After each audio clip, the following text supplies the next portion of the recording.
आज की इस क्लास में आज का हमारा प्रश्न है, गर्मा गर्म खाने की गंध कई मीटर दूर से ही आपके पास पहुंच जाती है।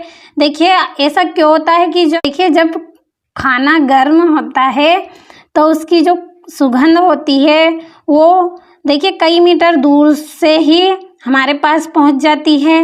लेकिन जब ठंडा खाना होता है तो उसकी जो महक होती है उसको लेने के लिए देखिए आपको उसके पास ही जाना पड़ता है। ऐसा क्यों होता है? तो देखिए ऐसा इसलिए होता है कि देखिए क्योंकि उच्च ताप पर अणुओं की गतिज ऊर्जा उच्च होती है। देखिए उच्च ताप पर यानी कि गर्म अवस्था पर देखिए जो अणु होते हैं उनमें देखिए जो गतिज ऊर्जा होती है वो कैसी होती है? उच्च होती है।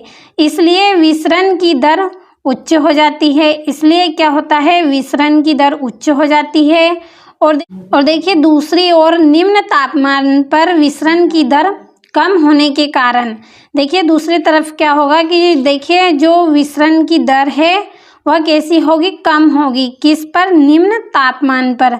निम्न तापमान पर विसरण की दर कम होने के कारण हमें ही इसे सूंघने के लिए इसके पास जाना पड़ता है। यानी कि देखिए जब खाना गर्म होता है उस समय देखिए किस अवस्था में होता है? वह उच्च तापमान पर होता है। और उच्च तापमान पर देखिए अणुओं के बीच देखिए जो गतिज ऊर्जा होती है वो कैसी होती है? उच्च होती है। तो इसलिए जो खुशबू होती है, जो सुगंध होती है वह गति करती है, क्योंकि उसमें देखिए गतिज ऊर्जा होती है, वह गति करेगी। और देखिए कई किलोमीटर तक देखिए वह सुगंध ऐसे ही चली जाएगी, क्योंकि उसका काम क्या है? गति करना है। वह गति करेगी और उसकी खाने की जो सुगंध है वह देखिए हम तक पहुंच जाती है। और देखिए दूसरी तरफ जो ठंडे खाने की बात है तो देखिए जब ताप निम्न होता है यानी कि हमारा खाना ठंडा हो जाता है तो ताप भी कैसा हो जाता है? निम्न हो जाता है। और विसरण की दर कैसी हो जाती? कम हो जाती है।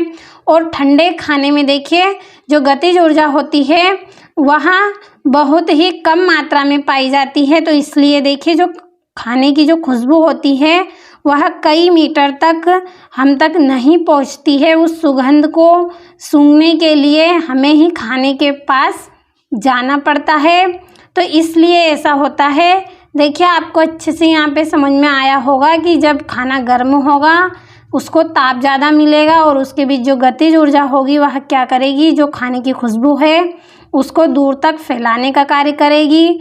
और देखिए इसलिए हमारे पास जो गर्म खाने की खुशबू है वह जल्दी पहुंच जाती है और ठंडे खाने की खुशबू हम तक नहीं पहुंच पाती है। क्यों?